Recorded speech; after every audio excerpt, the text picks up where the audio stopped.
"You're not his," she said. My mother's voice didn't shake, but the floor beneath me did, until I remembered the safe was already open. The air in the study was thick with leather and wood polish, sharp enough to sting.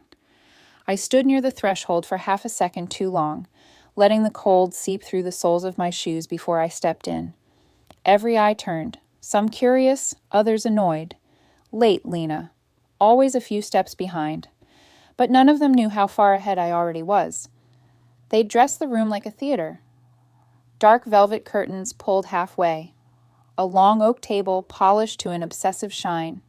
A framed portrait of Charles Hartley, our dearly departed patriarch, placed at the head like a silent spectator. I took the empty seat furthest from it. Marilyn sat directly opposite me, not a hair out of place, dressed in morning black, pearls tight around her throat like a noose she wore willingly. The chair next to her sat empty, where I used to sit, where by blood or whatever counted as family I no longer belonged. Mr. Velman, the family attorney, adjusted his glasses and cleared his throat like a man about to jump from a ledge. "As executor of Mr. Hartley's estate, I'll begin with—" "You don't need to," Marilyn interrupted, her voice slicing through the room like a scalpel. "She's not his daughter."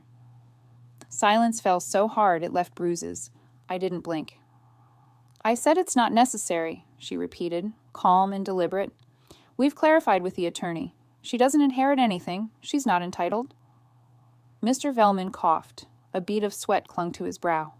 "Marilyn, perhaps we should—" "She's 18, Marilyn continued, eyes never leaving mine. "She can fend for herself now." I watched her lips move, clinical and composed. The words hit softer than I'd expected, mostly because I'd already seen them in ink. Last night, when the house was asleep and the hallway creaked like it still had secrets, I'd opened the safe in Charles's study. The combination was still the same. His birthday, the one he always made me memorize like a song. Inside wasn't money. No diamonds, no antique revolver, like I half expected. Just files. One thin manila folder with my name on it. Inside, a DNA report, negative for paternal match. A birth certificate listing a different mother, Miriam Langley, a name I'd only heard once, spat out of Charles's mouth when I was 10. "The unstable woman," he'd muttered, as if she were a ghost that dirtied the air. And then there was the letter, unsigned, unsent, addressed to me. I haven't told Marilyn. I doubt I ever will. But you deserve the truth, Lena. You always did. I folded it carefully, slid it back into the folder, and closed the safe like nothing had happened. Now, sitting in this room full of relatives who never truly saw me, I felt nothing but clarity. I looked at Velman, whose gaze kept twitching between me and the papers in his lap. "Is there anything else I should know?" I asked, tone light, almost bored. "No," he said quickly. "I mean, not from Mr. Hartley's will." Of course not. The will had already served its purpose. "Then thank you," I said, standing up, voice sharp against the silence. "For the clarification." Chairs shifted. An aunt gasped. "I think someone dropped a teaspoon." I didn't look at them. Marilyn's eyes narrowed as I passed. I slowed only for a moment, leaned in just enough for her to hear. "Do you even know what he kept in that safe?" I wasn't grieving. I was decoding. The motel room smelled like bleach and wet carpet. I flicked on the single lamp near the bed, and the light cast long, slanted shadows over the thin floral curtains. The room was as tired as the woman at the front desk had looked. Hair dyed too black for her age, eyes darting as I signed in with my real name. Mistake? Maybe. But I needed to feel like myself, even if only on paper. The envelope felt heavier now, as if the truth inside had gained mass since I'd first opened the safe. I spread its contents across the quilted bedspread, the DNA report, the birth certificate, the brittle clipping of a newspaper I didn't recognize, but it was the letter from Charles, that I couldn't stop reading. You weren't a mistake, but keeping you was. A perfect Charlesism. Cold, elegant, efficient. It wasn't an apology, it was a calculation. Like he wanted to clear the ledger before dying. He didn't explain why he took me in. Didn't say whether it was guilt or control or something more grotesque. But he wrote about Miriam Langley. She wouldn't let it go. Said they were hurting people. Said she'd go public. I couldn't let that happen. Not with what we knew. Not with who was involved. The name buzzed in my mind. Miriam Langley. The DNA file confirmed it. Mother, biological, no father listed, just her and me, and now a trail of papers that felt like bones underfoot. I picked up the newspaper clipping. The print was faded, but I made out the headline, Local Psychiatrist Institutionalized After Claims Against Halverson Clinic. The photo was grainy, woman in her 30s, dark hair pulled back, eyes wide with something unreadable. The article mentioned unauthorized experimentation and a student journalist named Zoe Chambers, who'd broken the story for the Fairbridge Chronicle before going quiet. I took the name and headed for the library. The building was older than most of the town, stone and ivy, and a lingering smell of dust. Inside, it was hushed, like the past was trying not to wake. At the archive desk, a woman in a maroon cardigan looked up from a crossword. I'm looking for Fairbridge Chronicle issues from March 2007, I said. She squinted. You researching that doctor? You're the second girl to ask. I froze. Second? Yeah, maybe a year ago. Short hair, looked tired. Didn't say much. Same article. I thanked her with a dry throat and took the reel to the microfilm machine in the back. As the screen flickered to life, Zoe's byline appeared again and again. She was thorough, angry, scared. Her last article ended mid-sentence. Tomorrow, I meet someone who says they have a file that... And then nothing. I left the library just after dusk. The sky was the color of diluted ink. I pulled my hoodie tighter, shoved the envelope back into my bag, and that's when I saw it. A black SUV, parked across the street, engine off, headlights glowing like twin eyes. No movement inside, no license plate I could make out. Just presence, watching. I didn't stop walking, didn't run, but every hair on my neck stood up. Back at the motel, I locked the door and drew the curtains. I pulled out a sheet of paper and began to write, my hand trembling just enough to smudge the ink. If you're reading this, I'm gone. Maybe not dead, but silenced. I didn't walk away. Someone made sure I couldn't. I sealed the documents in a manila envelope, wrote my name on the front in block letters, and taped it behind the dresser with a strip of gum and faith. My phone buzzed on the nightstand. No contact, no timestamp, just one word. Zoe? They said she was delusional, but when she looked at me, I saw a map behind her eyes. The Ridgeview Center stood like a mausoleum for forgotten minds, an old psychiatric facility set back from the main road, half swallowed by ivy and the decades it had outlived its purpose. Its windows were narrow slits, and the stone walls seemed to breathe fog. I arrived under a gray sky, wearing a sweatshirt too big, and a name tag that read, Lena Sayer. Close enough to feel real, far enough to stay hidden. Inside, the air smelled of antiseptic and overcooked peas. The reception area was quiet, but not peaceful, more like a silence that had been forced into place. A nurse at the desk barely glanced at my ID. Visiting family? She asked without emotion. Yes, Dr. Miriam Langley. She's my aunt. She nodded, as if people lied about blood connections here all the time. They handed me a visitor's pass, and I followed a dim hallway lit by flickering fluorescent bulbs.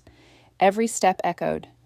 I passed a patient muttering to herself in the corridor, her fingers tracing invisible lines along the wall.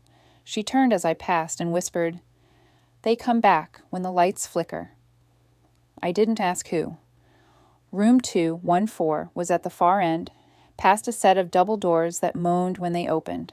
The room was small, with one window barred at the top and a radiator that wheezed like it had secrets to spill.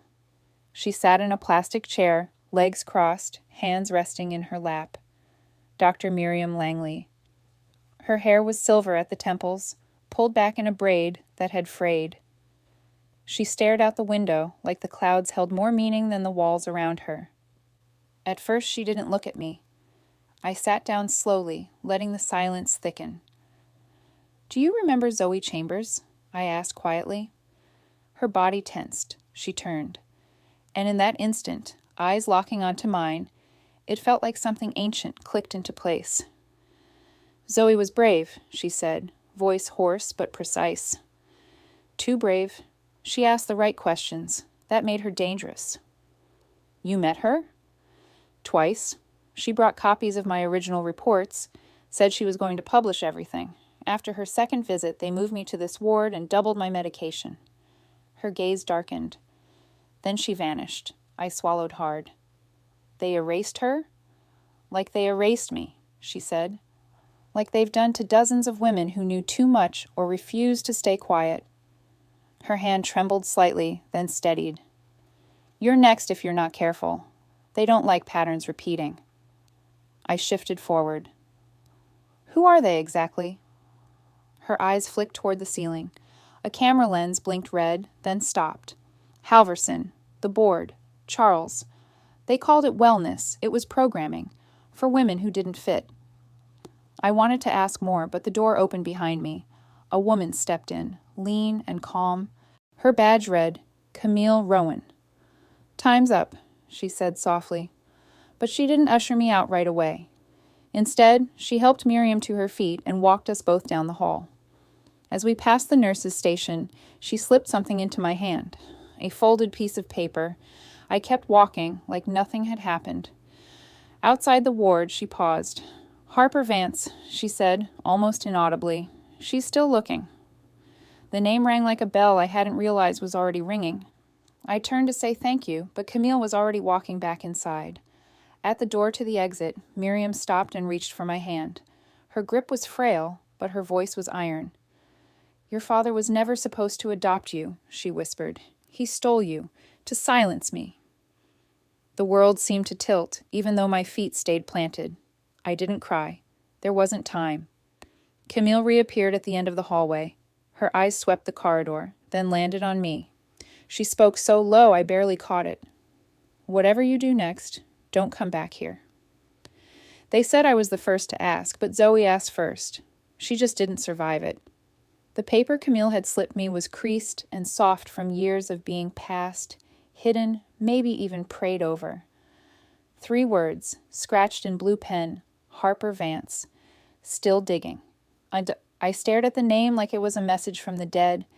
Then I remembered, bottom corner of Zoe's last article, barely visible in the scan I'd printed, with contributions from HV.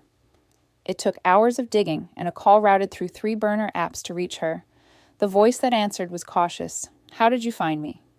Zoe Chambers, I said, and Miriam Langley is my mother. The silence that followed was a verdict. 36 hours later, I was climbing a mountain road in the back seat of Harper's rusted Subaru. The forest pressed in on both sides, thick and wet with pine and fog. She didn't speak much, just drove like someone who'd memorized every curve, every hiding spot. Her cabin was exactly what I'd imagined. Wooden, weather-beaten, and built to be left alone. Inside, stacks of printouts leaned against walls. Maps with red thread ran across corkboards, and a fire burned low in the hearth, as if it had always been burning. Harper Vance looked nothing like the journalist who once made the cover of Truthline Weekly. She looked tired, thinner, but her eyes were the same as Zoe's, sharp, defiant, and tired of silence. She reached out to me, Harper said, sliding a tin box across the table. Said she had something big. Proof. Then she disappeared. I opened the lid. Inside, a USB drive. Black. Unmarked. I never plugged it in, Harper said. I didn't want to risk tracing anything back here. Do you have a secure machine? I asked. She shook her head. Not anymore. So we hid it again. For now. That night, we drove to the edge of an old university campus, abandoned since a flood had swallowed half the dorms 5 years back. There, behind a collapsed fence and down a gravel path, stood a small storage shed. Harper said Zoe used it when she didn't trust her laptop anymore. We forced the rusted lock and stepped into stale air and shadows. It smelled like dust, rot, and fear. On a shelf was a battered composition notebook. Zoe's handwriting ran wild across the pages in red ink. They moved her. E. Langley isn't unstable. She's aware. Hartley not just a donor. He's part of it. Patient list exists. Location unknown. And underlined, again and again, If I vanish, assume the worst. My stomach twisted. She had known. She had known. Harper turned on her phone light and aimed it at the back wall. The beam cut through the gloom, revealing a message scrawled in faded black marker, barely visible beneath water stains. If you find this, burn it all. I didn't know if she meant the evidence or the people. In the far corner, under a tarp, Harper found an old metal lockbox. We pried it open and found more notes, scraps of printed emails, diagrams of Ridgeview's layout, even a napkin with a hand-drawn floor plan. Zoe had been preparing a raid, alone, and then silence. I held the USB in my hand like it might bite. If this killed her, I said, it might save my mother. Harper didn't answer. She just nodded once. We drove back to the cabin in darkness. The woods were too quiet. As we pulled up the drive, I felt it in my chest before I saw it. Wrongness. The porch light flickered. The front door was ajar. Harper slammed on the brakes. The padlock on the supply shed was twisted open. Someone had been here, and they hadn't come for warmth. The files didn't lie, but they weren't just files. They were stories someone tried to erase. The generator hummed in the crawl space like it was trying not to be heard. The cabin was wrapped in stillness, the kind that presses against the walls when the world is waiting to scream. The storm had cut the signal, and the power grid was down to one blinking strip of LED taped above Harper's desk. But it was enough. Harper slid the USB into the port of an ancient laptop she claimed had never been online. Air-gapped, clean, a relic from her early reporting days. If they're tracking us, she said, it won't be through this. The screen lit up. One folder, no name, just a timestamp from 5 years ago and a size that made the machine groan. Inside, subfolders labeled EV, Compliance Program, Langley, Media Control, and Intake Video. Lena's fingers hovered, then clicked. The first video started with static, then sharpened. A woman strapped to a chair in a pale room, fluorescent lights overhead. Dr. Miriam Langley, pale, slumped, lips moving on a loop. I am unwell. I am unfit. I am unwell. I am unfit. The voice behind the camera was male, clinical, detached. Say it again, Doctor. Langley. I am unwell. I am unfit.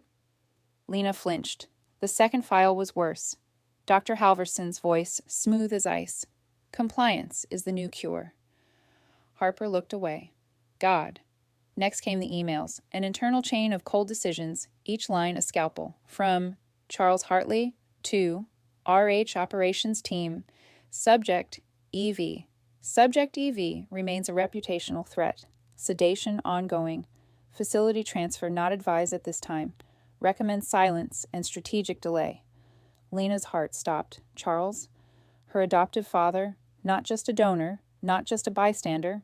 He had signed it. He had agreed.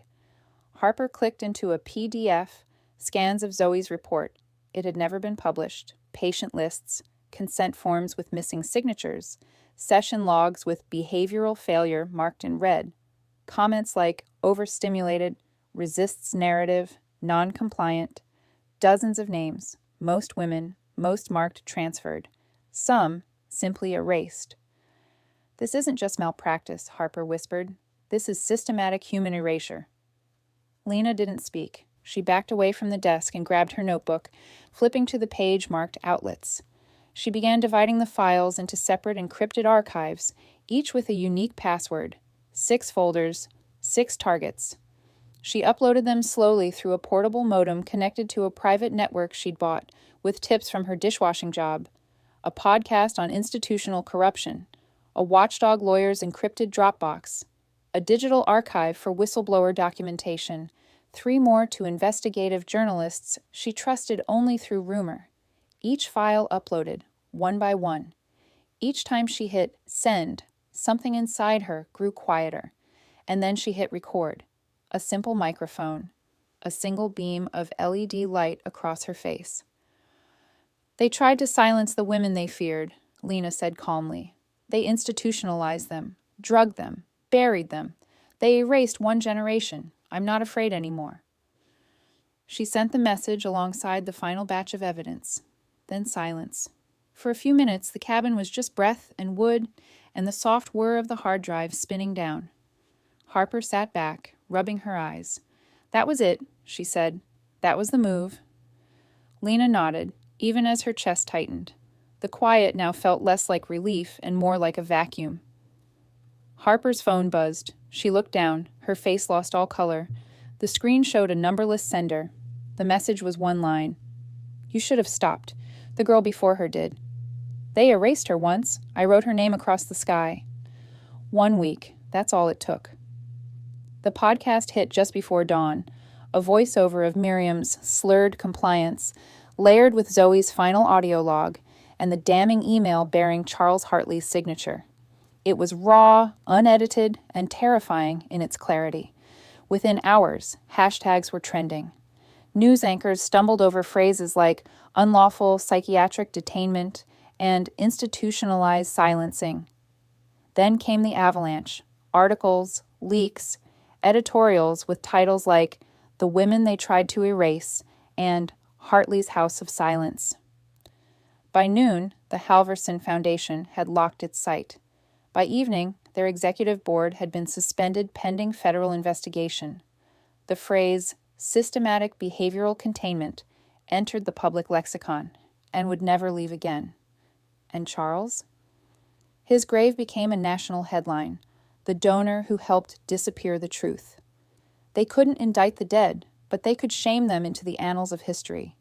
Ridgeview folded in on itself. The staff disappeared behind locked doors and PR statements, but the pressure worked. They had to release her. I waited at the edge of the facility's curved driveway, where moss grew over stone like silence had grown over time. The doors opened. 2 nurses rolled Miriam Langley out in a wheelchair. Her hair was thinner now, skin pale, but her eyes were wildfire. She didn't speak at first, neither did I. I knelt, she reached for me, and when her hand touched my cheek, something cracked open. "My voice still works," she said, soft but unshaken. "I know," I whispered. "I'm just making sure the world hears it." Later that day, I sat at a cafe overlooking a lake. The wind brushed the water into restless ripples. I sipped bad coffee and tried not to tremble. Harper was supposed to meet me, but someone else arrived first. She sat 2 tables away. Young, short hair, ball cap pulled low. Her presence didn't demand attention. It dodged it. The waitress brought over a folded napkin with my name scribbled across it. Inside, "Not everyone disappears. Some of us just wait. ZC." I didn't react. I didn't turn. I waited. Eventually, she stood. She walked over. "I thought no one would ever finish what I started," she said quietly. "But you did." I stared at her. Zoe Chambers, alive, real, a ghost made flesh. "You disappeared," I said. She smiled, wry and worn. "I hid. I couldn't fight them alone. But you—" She tilted her head. "You didn't flinch." "Neither did you," I replied. We didn't need to say more. She walked away. No hugs, no drama, just the truth between us like a bridge no one could tear down again. When Harper finally arrived, breathless and apologizing, I just handed her the napkin. She read it, blinked once, then smiled without saying a word. I looked back out at the lake, took out my notebook, and wrote on the first page, "This isn't the end. This is the beginning of the reckoning." Harper didn't say much after reading Zoe's note. She just sat down across from me, stirred her coffee absently, and watched the lake like it might swallow the world. "She's real," I said finally. "She's alive." "I always hoped," Harper replied, her voice lower than usual. "But I stopped believing. I think she wanted it that way. She needed to vanish before they could erase her for good." Harper nodded. "She was smart, smarter than me, smarter than most people." We sat in silence for a while. Across the water, the sun was beginning to dip. The light turned amber and stretched long shadows over the cafe floor. "She didn't offer to help," I said. "She didn't need to," Harper said, setting her cup down. "You've already done it. You lit the match. It's burning now, whether anyone joins you or not." "But it's not over." "No," she agreed. "It's not." I reached into my backpack and pulled out the worn folder. Zoe's notes, Miriam's patient log, the articles we printed, and the copy of the USB's master contents, now locked in a secure drive. "There's more," I whispered. "This wasn't the only place." Harper looked at me sharply. "What do you mean?" "The intake lists. The patients marked transferred. Some went to Ridgeview, but others, there were names I didn't recognize, and locations I've never seen before." I laid the papers between us, my fingers sliding along one of the memos. "Transfer to Larchwood Retreat. Subject shows persistent refusal to comply. Recommend extended containment." Harper leaned forward. "Larchwood? I've heard that name. I thought it was just a rehab center." "That's the thing," I said. "They hide in plain sight. Private clinics, faith-based shelters, wellness programs, all with donors that trace back to Halverson or one of his shells." She scanned the list again. "These people have been building this system for decades. And we've only cracked open one door." Harper sat back, running a hand through her hair. "You're going to keep going." It wasn't a question. "I have to," I said. "For Zoe, for my mom, for everyone still stuck in those rooms." Harper's smile was tired, but proud. "Then you'll need help and protection. I don't want anyone else to disappear." "You won't," she said, "because now people are watching. The light's on." I exhaled slowly. For the first time in weeks, I realized I didn't feel like prey anymore. Not completely. That night, I took Miriam to a small apartment Harper arranged. Quiet, on the edge of town, with blackout curtains and a garden she could sit in when she was ready. The place smelled like cedar and rain. She ran her fingers across the windowsill like it was the first real wood she'd touched in years. "Does it feel strange?" I asked. "To be free?" She nodded slowly. "It feels fictional, like someone else's life." "You'll get used to it," I said. "We both will." She turned to me, her eyes shining in the soft lamplight. "You remind me of myself, before they broke me." "They didn't break you," I said. "They buried you, but you're still here." She sat down carefully, her body still fragile from years of sedation, but her spine straight. "They'll try to rebuild, somewhere else, under a new name." "I know." "What will you do?" I sat beside her. "I'll follow the money, the paper trail, the whispers." She gave a faint smile. "Then maybe I didn't survive in vain." The next day, I walked the path behind the cafe again. Zoe wasn't there, but I knew she'd be watching, somewhere. At a street corner, a young reporter from an independent blog stopped me, wide-eyed, recorder shaking in her hand. "Are you Lena Hartley? Can I ask, how does it feel to bring down a foundation?" I paused. "It's not down, just cracked." She looked confused.